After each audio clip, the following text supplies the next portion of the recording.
तो ये मेरी जमीन में 2018 में घुसते हैं, खनिज का खनन करते हैं, चोरी करके ले जाते हैं, बेच देते हैं।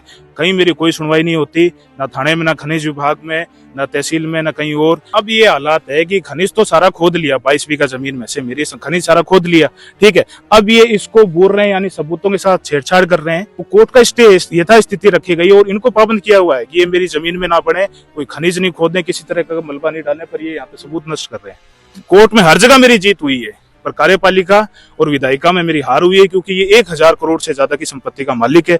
5 करोड़ रुपए इसके द्वारा अपने पिता और दादा की स्मृति में पीबीएम हॉस्पिटल में दान दिया गया है।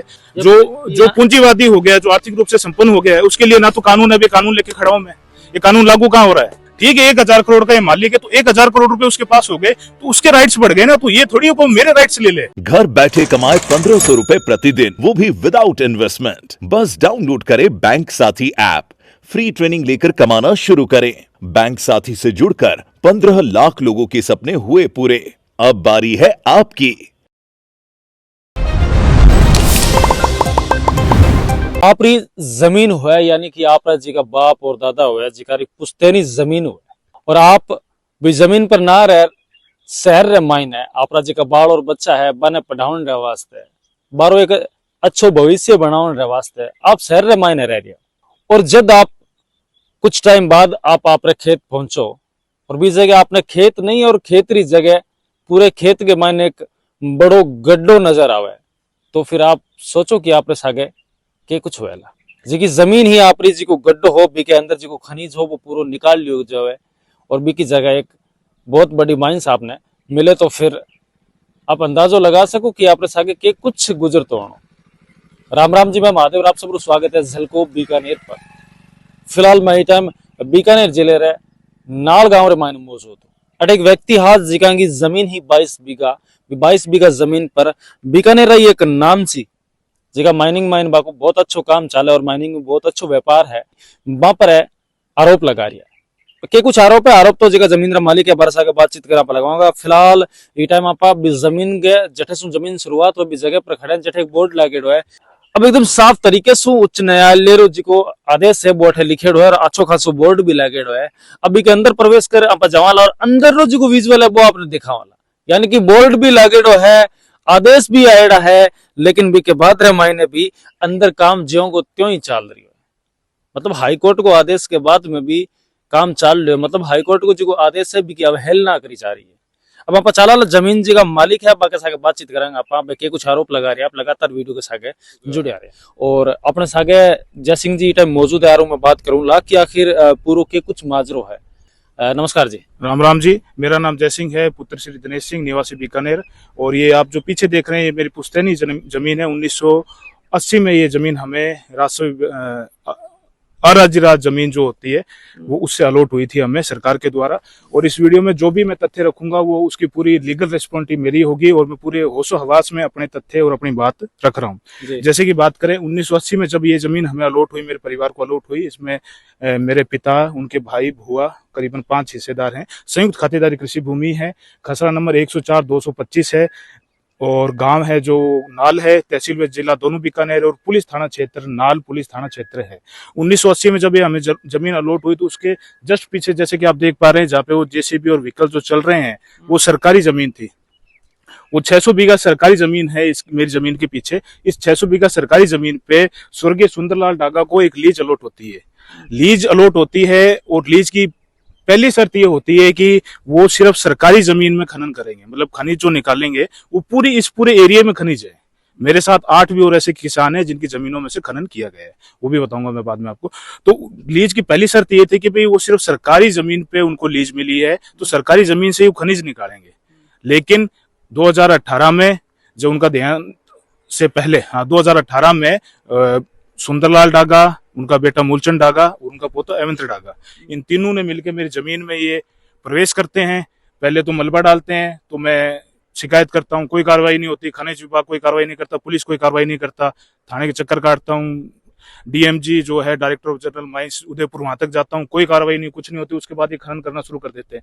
पहले मुड़की खनन करते हैं, जैसे कि आप देख पा रहे हैं जो बेड है, बड़ी बड़ी परतें हैं, 15-15, 20-20 फुट बड़ी परतें हैं, मुड़की है, फिर बजरी की है और फिर लास्ट में 30 फुट जो परत है वो व्हाइट क्ले की है जिसकी इनके पास लीज थी। ठीक है।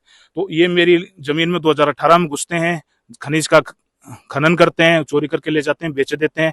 कहीं मेरी कोई सुनवाई नहीं होती, ना थाने में, ना खनिज विभाग में, ना तहसील में, ना कहीं और। अब ये हालात है कि खनिज तो सारा खोद लिया, 22 बीघा जमीन में से मेरी खनिज सारा खोद लिया, ठीक है। अब ये इसको बोल रहे हैं, यानी सबूतों के साथ छेड़छाड़ कर रहे हैं। जो यथास्थिति रखने का आदेश माननीय एसीएम कोर्ट का है, माननीय RAA कोर्ट बीकानेर का है, माननीय जिला सत्र न्यायालय बीकानेर का है और माननीय उच्च न्यायालय जोधपुर का है, वर्ष 2018 से जो लागू है उसका ये उल्लंघन कर रहे हैं। न्यायालय ने कहा है कि यथास्थिति रखी जाए, न्यायालय तय करेगा कि इसमें किसका मतलब लीज किसको मिलेगी, या ये जो खनिज है इसका क्या होगा, या जो मेरी तरफ से मुआवजा क्लेम किया गया है या उसका क्या होगा। तो कोर्ट का स्टे यथास्थिति रखी गई और इनको पाबंद किया हुआ है कि ये मेरी जमीन में ना बढ़े, कोई खनिज नहीं खोदने, किसी तरह का मलबा नहीं डालने, पर ये यहाँ पे सबूत नष्ट कर रहे हैं। ये हाई कोर्ट का कंटेम्प्ट है, RC कोर्ट का कंटेम्प्ट है, एसीएम कोर्ट का कंटेम्प्ट है और बीकानेर जिला सत्र न्यायालय का कंटेम्प्ट मतलब हाई कोर्ट का आदेश आया बात मायने बेतरलेसू कामकाज ऐसी कुछ कामकाज हो रहा है। और आप ये चीज शिकायत करी को नहीं करे? इस चीज की शिकायत थाना, कोर्ट कचहरी, DGM director general mines Udaipur, और ये मेरे पास आपको दिखाता हूं मैं, इतनी शिकायतें जैसे कि करी गई है राजस्थान सरकार के समक्ष, ये CMO ऑफिस में, ये DGM उदयपुर ऑफिस में, और ये गृह मंत्री को और ये पुलिस प्रशासन को, इतनी मेरे द्वारा शिकायतें करी गई है। 3 सरकारें बदल ली, 2018 में घुसा था तब माननीय वसुंधरा राजे की सरकार थी, फिर अशोक गहलोत की आई और भजनलाल जी की आई। कोर्ट में हर जगह मेरी जीत हुई है, पर कार्यपालिका और विधायिका में मेरी हार हुई है, क्योंकि ये 1000 करोड़ से ज्यादा की संपत्ति का मालिक है।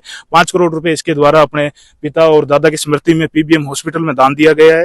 भामाशाह है ये, तो भामाशाह है, वो कानून से, न्यायालय से, कोर्ट से सबसे ऊपर है। और एक बड़ी बात ये बताऊं, जैसे कि मेरे पास ये मैं एक्ट भी लेके आया, ये राजस्थान का एक्ट है, ये जो लोकतंत्र का मंदिर है विधानसभा, उसके द्वारा पारित एक्ट है 2017 का। इसमें साफ ये लिखा हुआ है कि कोई भी लीज होल्डर किसी भी खातेदार की भूमि में प्रवेश भी नहीं कर सकता, बिना उसकी परमिशन पे मलबा नहीं डाल सकता, खनन नहीं कर सकता, खनिज खोद के नहीं बेच सकता, और यदि बेचता है तो उसकी लीज कैंसिल करी जाएगी। और इसका राइट माइंस विभाग के पास है। पर 7 साल हो गए यही निवेदन करते हुए कि साहब ये मेरी जमीन है, मेरी जमीन है। 1980 से जब इनको लीज अलॉट हुई उस समय से मैं यहाँ बैठा हूँ, और सरकार के द्वारा इनको लीज मिली, मुझे जमीन मिली, मतलब जो राइट इनको मिले वही मुझे मिले थे। पर ये कठिन कठिन तो कौन लाग रहे, क्योंकि खनिज की अगर बात करा, माइनिंग मायने बात करा, तो माइनिंग मायने डागा फैमिली बीकानेर रही नहीं, बल्कि बीकानेर पूरा प्रदेश की बहुत बड़ी फैमिली है। और यही दुर्भाग्य है कि कानून है, न्यायपालिका, ये सिर्फ आमजन के लिए होते हैं। जो पूंजीवादी हो गया, जो आर्थिक रूप से संपन्न हो गया है, उसके लिए ना तो कानून है, कानून लेके खड़ा हूं मैं। ये कानून लागू कहाँ हो रहा है? ये 2017 का कानून बना हुआ है, जैसे देखिए, और 2018 से इसके लिए मैं निवेदन कर रहा हूं, लेकिन 2025 आ गया, आज तक कानून लागू नहीं हो रहा। और जैसे कि बात करें इस एक्ट का ही पढ़ा है, मैं मेरे कोई मन से बात नहीं बढ़ा रहा, इस एक्ट की ही वो है कि जो लीज है वो एक तरीके की टेंडर मान लो आप उसको, एक तरीके की वो टेम्परेरी राइट है, ठीक है। और वो वंशानुगत नहीं होती, मतलब पेरेंटल प्रॉपर्टी नहीं होती। सुंदरलाल डागा के नाम से अलॉट हुई थी, तो मूलचंद डागा को अलॉट नहीं हो सकती थी, क्योंकि वो लीज थी, लीज होल्ड होती है। और जबकि मैं खातेदार हूं, मुझे जमीन अलॉट हुई थी, मेरे पिता और उनके भाइयों को अलॉट हुई, आगे उसके बाद हमें भी ये हमारा भी नामकरण हो सकता है, और बाद में हमारे आगे उनका भी नामकरण हो सकता है, क्योंकि ये हमें जमीन मिली है और उसको लीज मिली है। मतलब हम जमीन के मालिक है और वो किराएदार है, और किराएदार ने बाहर भगा दिया, लात मार के जमीन खोस ली, और मालिक रो रहा है और कहीं कोई सुनवाई नहीं है। और दूसरी बात, आगे से आगे ट्रांसफर हो रही है। सुंदरलाल डागा को मिली, उसके देहांत के बाद मूलचंद डागा को मिल गई, मूलचंद डागा के बाद एवंत डागा को मिल गई, आज ये एवंत डागा के नाम से ये लीज है। और मैं बताऊं आपको, पूरी 7 साल हो गया मुझे स्टडी करते हुए, और इतने कागज से तैयार कर लिए हैं। मैं आपको बताऊं 40 पॉइंट मैंने, है ना, विभिन्न मुकदमों के बताता हूं मैं आपको, विभिन्न मुकदमों के ढूंढे हैं मैंने कि लीज कैसे, कि इनकी लीज खारिज होने के 40 बिंदु ढूंढे हुए हैं मैंने। सबसे पहले मैं आपको बताता हूँ, ये जो मूल लीज है 2/1979 ग्राम नाल छोटी का राजस्व रिकॉर्ड में अराज्य राज रकबे पे जारी नहीं करी गई है। इसमें जब जारी करी गई तो सीमा ज्ञान नहीं लिया गया किस क्षेत्रफल से किस तक है, जबकि राजस्व जो रिकॉर्ड है उसमें हम दर्ज हैं। हमारी जो जमीन है 104 खसन नंबर 104/225 राजस्व रिकॉर्ड में दर्ज है, हमारे नाम दर्ज है, पर इसकी लीज का जो सीमांकन है वो दर्ज नहीं है। दूसरी बात, ये जो मूल लीज आवंटन करते वक्त 64 हेक्टेयर की लीज जो बताई गई, पर उसमें सीमांकन नहीं किया गया, मतलब इसको एक तरीके का छूट दे दी गई कि जिसकी जमीन में बढ़ना चाहे बढ़ जाना, और बाद में थाने कोर्ट कचहरी करता रहेगा काश्तकार, और तू आराम से बैठना। और ये 8वां है। यहाँ और भी किसानों की जमीन थी, सारी खोद ली गई, ठीक है, सब थक के हार के बैठ गए, ठीक है। पर मुझे न्यायालय पे, संविधान पे भरोसा है। विधायिका और कार्यपालिका बिक गई है, लेकिन जो न्यायपालिका है और आप जैसे जो स्वतंत्र पत्रकार हैं वो अभी भी सच के साथ खड़े हैं, अभी भी जीवित हैं। तो मेरा अभी भी न्यायालय पे भरोसा है कि आज नहीं तो कभी ना कभी न्याय जरूर होगा। ठीक है, 1000 करोड़ का ये मालिक है, तो 1000 करोड़ रुपए उसके पास हो गए तो उसके राइट्स बढ़ गए ना। तो ये थोड़ी को मेरे राइट्स ले ले। उसके पास 1000 करोड़ हो गए तो 1000 करोड़ से वो जमीन खरीदे और जो भी वैभव आनंद ले जीवन का, पर वो मेरे हक थोड़ी खा सकता है, मेरी जमीन थोड़ी खा सकता है। आप मैं जमीन की बात करूँ, टोटल कितना बीघा जमीन है आप? 22 बीघा जमीन है, खातेदारी कृषि भूमि है, संयुक्त खातेदारी कृषि भूमि है, खाता नंबर 104/225। लगभग आप 22 बीघा जमीन रमानो, कितना बीघा जमीन रमानो खड्डो कर दियोगे? ये सिर्फ ये 50 फुट का रास्ता बचा है, और 50 फुट का रास्ता भी इसलिए बना है क्योंकि इसमें गांव का टान है, गांव का मार्ग है। ये नाल गांव को जोड़ने वाला रास्ता था, वो बीच में था, उसको ये धकेलता धकेलता इधर लिया है, और ये 50 फुट सिर्फ जमीन बची है। ये रास्ते की अगर मैं बात करूं तो और रास्ता भी 50 फीट को बता रहा है, और 50 फीट के रास्ते के बाद रमायने ई तरफ आप देख सको अब माइनिंग रो काम चल रही है। जैकी मैं आपको एक चीज और जाननी चाहूँ, जैसे जी आप जब बता रहे हो कि 22 बीघा जमीन और 50 फीट जगह छोड़ी है, हाँ। तो इसको मतलब 22 बीघा के मायनों 22 बीघा जमीन पूरी खोद दी गई, पूरी खोद ली गई, सिर्फ पूरी खोद ली गई है। और ये जैसा आप मेरे पीछे भी देख पा रहे हैं, और ये जो आरटीआई में मैंने माइनिंग की रिपोर्ट भी निकलवाई है, मेरी इस जमीन जब ये 64 हेक्टर में जो लीज अलॉट हुई है, उसका जो माइनिंग सर्वे हुआ है उसमें 30 मीटर यानी 90 फुट तक खनिज है। प्रथम 30 पे है मुड़, फिर अगले 30 पे है बजरी, और शेष 30 पे है व्हाइट क्ले। 90 फुट तक खनिज है जो कि खोद के ले जा चुके हैं, और अब ये नहीं क्या कर रहे हैं, आप इसको बोल रहे हैं, मतलब अब रोने लायक भी नहीं छोड़ेंगे मेरे को। बर्बाद तो कर ही दिया, जो जमीन वो तो ले गए, अब मरने काम आएगी, आत्मदाह करने के काम आएगी, और इन कागजों के साथ आत्मदाह करना पड़ेगा, और क्या करना पड़ेगा, जीवित समाधि लेनी पड़ेगी यहाँ पे इस जमीन के। मतलब फिर आप ना तो कोई बिजनेस चालू कर सको, ना आप खेती कर सको, कुछ भी नहीं कर कुछ भी नहीं कर सकते। जो खनिज था वो तो चला गया, मतलब दूध में मक्खन काट लिया, अब छाछ का मैं क्या करूं। और इसके पास 600 बीघा जमीन पे है, ये सिर्फ यही मलबा क्यों डाल रहा है, ये जान पूछ के इसको बुरना चाह रहा है। वहां दूर देखो, वो सारे गड्ढे इसके हैं। मतलब कुल मिला के 600 बीघा जमीन पे काफी चाहिए, सबूत मिटाने की कोशिश है, और हाईकोर्ट से नहीं रुक रहा ये। मतलब आदमी पूंजीवाद की ये हद हो गई कि कोई किसान कभी अपने हक के लिए सड़क पे बैठ जाए तो पुलिस का डंडा 2 मिनट में चलता है, कोई आदिवासी अपने हक के लिए जंगल में बैठ जाए तो सीआरपीएफ की गोली 2 मिनट में चलती है। इस पूंजीवाद पे क्यों नहीं गोली चल रही, इस पूंजीवाद पे क्यों नहीं कानून चल रहा? क्योंकि ये लोकतंत्र के मालिक के बाप है। ये मैं एक बार आपने पूरा नजारा दिखाऊं माइंस को, दूसरी तरफ चल रही हूँ मैं जी, कि बता रहा कि हाईकोर्ट को फैसलो आने रे बाद रे मैंने भी माइनिंग को जो काम है वो नहीं रुक रही है। तो आज का जमीन मालिक हा बाका जिका भी आरोप हा, आरोप आपा सुनिया है। अगर दूसरो पक्ष वो कट है वीडियो देख रहा है, और अगर आप कोई पक्ष राखना चाहे तो अबे भी आपने जिका नीचे नंबर चाले नंबर पर कॉल कर आपने सूचना दे सके, और आप पक्ष भी है जो राख सके।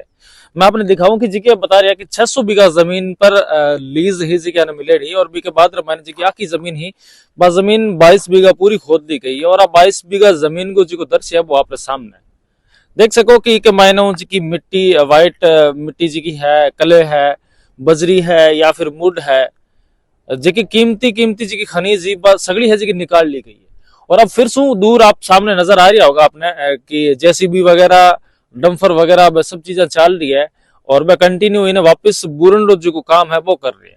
आप कई देर से खड़े चीज देख रहा, और कंटिन्यू काम है जी को लगातार चल रही है, ताकि इन्हें धीरे धीरे है जी का बूर सके, और कुछ हद तक तो इन्हें बूर भी दी गई है। दूसरी तरफ देख सको आप सामने जी को नजर आ रही होगा अपने टिब्बो शोक।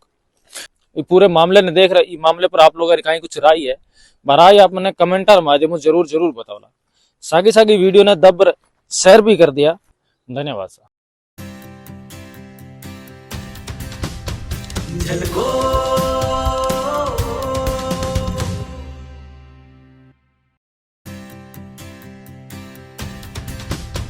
झलको